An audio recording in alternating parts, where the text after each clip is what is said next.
Sir ನೆನ್ನೆ ನಾನು 75 ಅಜ್ಜಿ ತಾತಂದ್ರದ್ದು ಬ್ಲೆಸ್ಸಿಂಗ್ಸ್ ತಗೊಂಡೆ.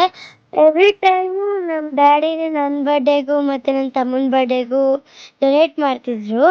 ಬಟ್ ಈ ಸಲ ನನ್ನ ಬರ್ಡೇಗೆ ಏನು ಸ್ಪೆಷಲ್ ಅಂದರೆ ನಾನು ಅವ್ರಿಗೆ ಫುಡ್ ಬಡಿಸಿದ್ದೀನಿ ಮತ್ತು ಬ್ಲೆಸ್ಸಿಂಗ್ಸ್ ತಗೊಂಡು ಅವ್ರ ಮುಖದಲ್ಲಿ ಸ್ಮೈಲ್ ನೋಡಿ ನಾನು ಅವ್ರ ಜೊತೆ ಕುತ್ಕೊಂಡು ತಿಂದು ಎಲ್ಲರೂ ಜೊತೆ ಕುತ್ಕೊಂಡು ತಿಂದು ಆಮೇಲೆ ನಂಗೆ ತುಂಬ ಖುಷಿ ಆಯಿತು ಅವತ್ತೆಲ್ಲ.